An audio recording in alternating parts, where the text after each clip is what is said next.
오늘 본문은 하나님의 나라에 대한 비유들을 여러 가지로 소개를 하고 있습니다. 씨 뿌리는 비유, 또 자라나는 씨의 비유, 그리고 겨자씨에 대한 비유입니다. 주님께서 이렇게 비유로 말씀하시는 데는 여러 가지 이유가 있는데요. 먼저 받아들이려고 하지 않고 마음을 닫는 그 불신앙의 사람들에게는 그 의미가 감추게 되어지지만, 깨닫고자 하는 사람들에게는 주님께서 그 의미가 드러나게 하시기 위함이다라고 설명을 하고 있습니다.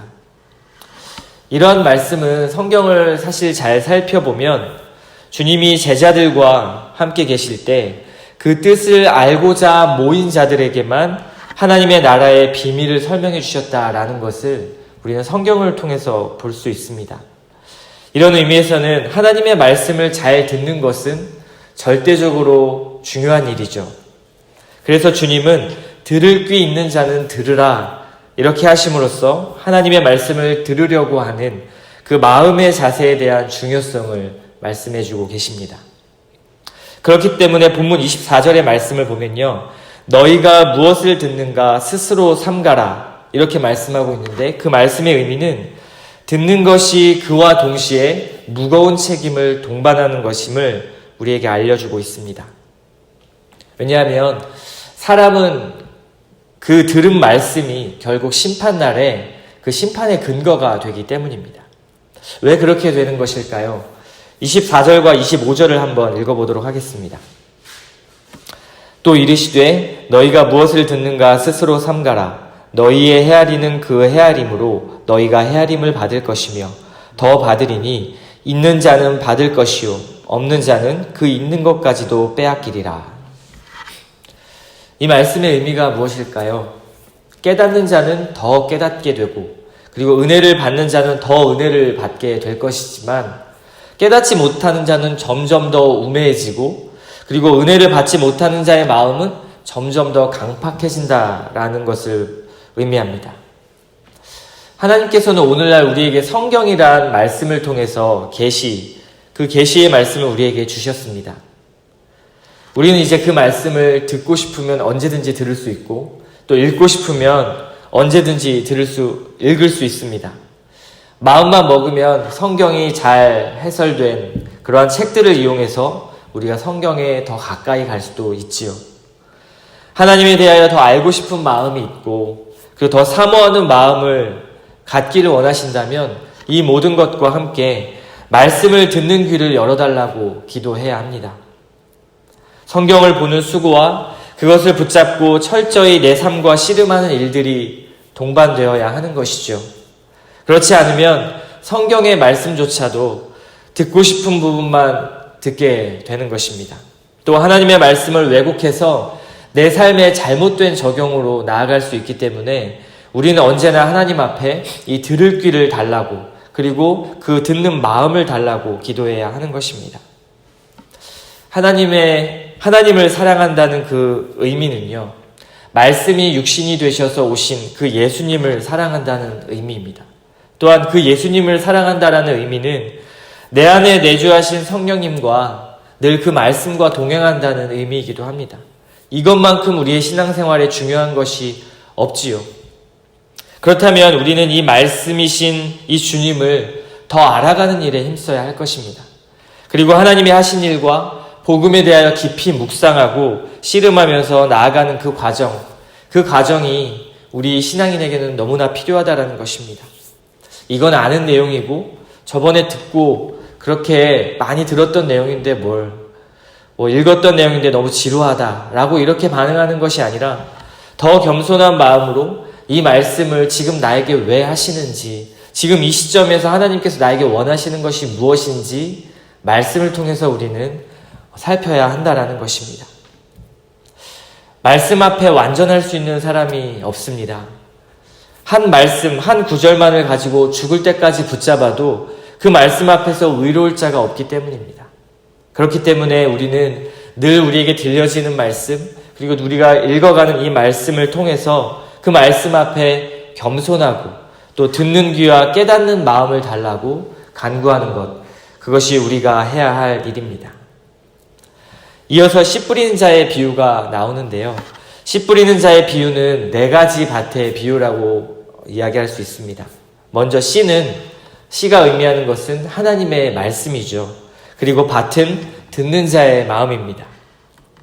말씀은 계속해서 우리에게 뿌려지게 되는데, 그러나 같은 씨라고 해서 어디서나 똑같이 열매를 맺는 것은 아니라고 성경은 이야기합니다. 밭의 상태에 따라서 다르기 때문인데요.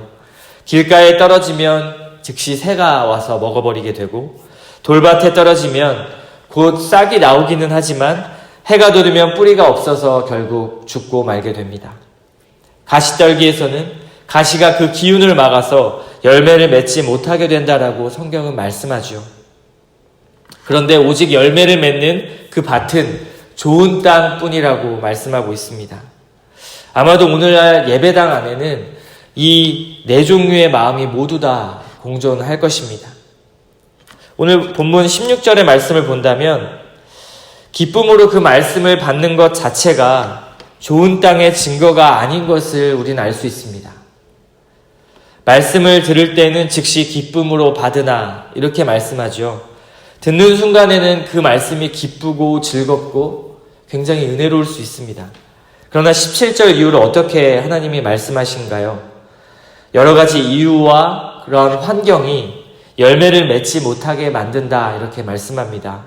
환란이 오거나 핍박이 올 때 곧 넘어지고 그렇게 넘어지는 것은 참된 신앙이 아니라고 말씀하십니다. 세상 염려나 돈의 유혹 그리고 욕심들로 하나님의 말씀이 질식되어서 죽게 된다면 그것도 참된 신앙이 아니라고 말씀하는 것이죠. 참된 신앙은 필연적으로 30배, 60배, 100배의 열매를 맺는 신앙입니다. 확실히 그 열매가 나타나는 것이 우리의 신앙의 결과이고 그리고 신앙의 특징입니다. 어제 저희 수요 모임 교리반에서 독서 나눔을 진행을 했습니다. 하이델베르크에서 온 세 사람과 귀도드 브레라는 이 책 제목이 있는데 그 책을 읽고 나누는 시간이었는데요.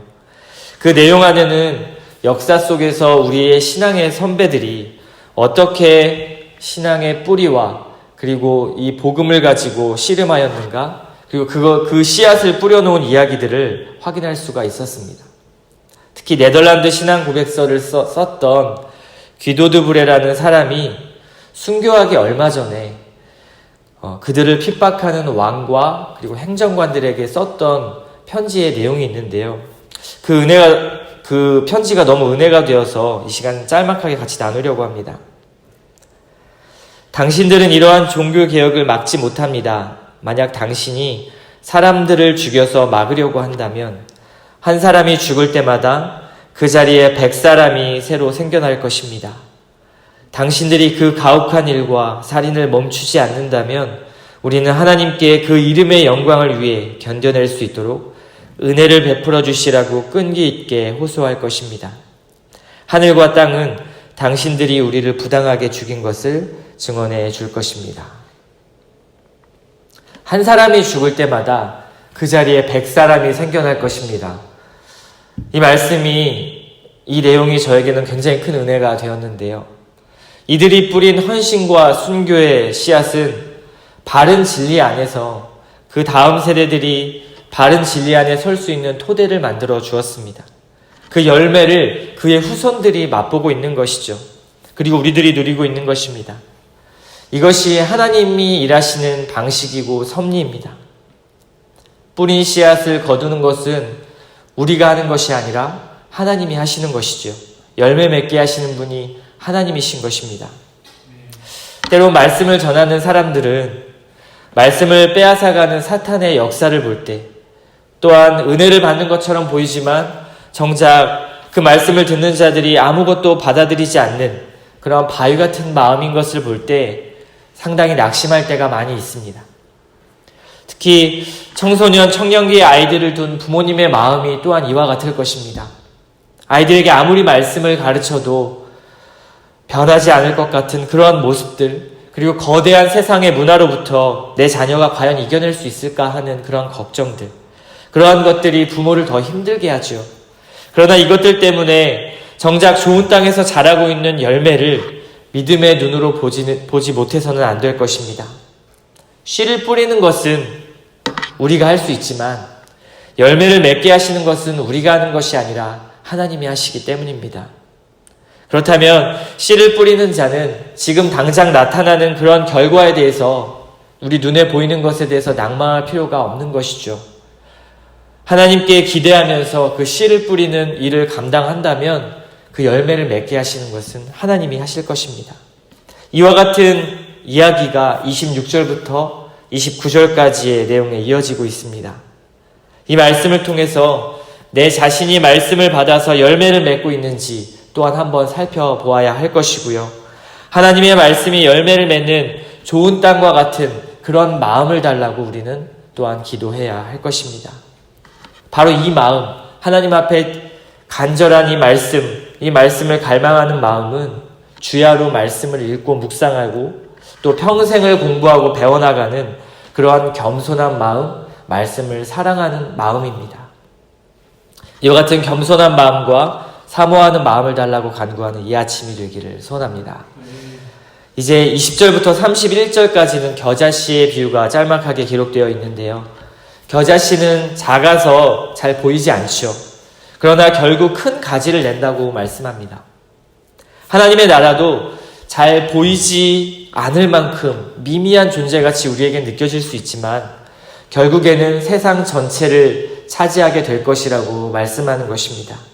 믿음의 눈이 아니면 이 미미한 하나님의 나라, 이 존재를 우리가 바라볼 수 없는 것입니다.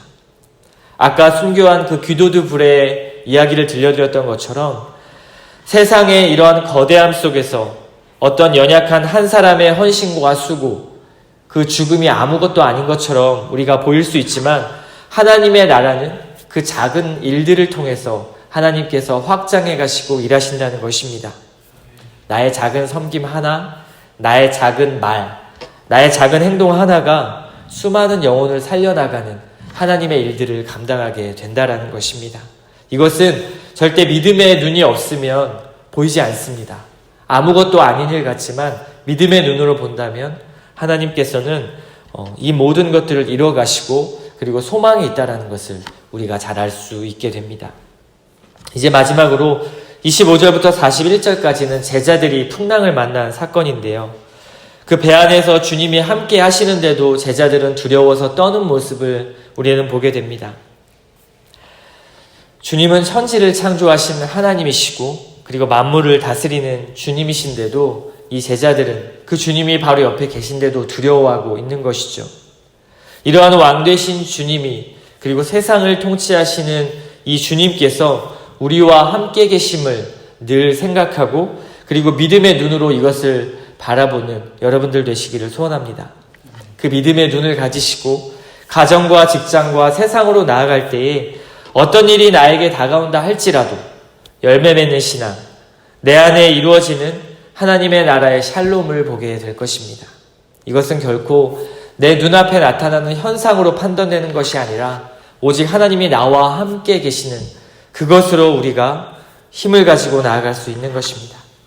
이러한 은혜가 언제나 있게 해달라고 그리고 간구하시는 귀한 이 아침의 시간이 되시길 소망합니다.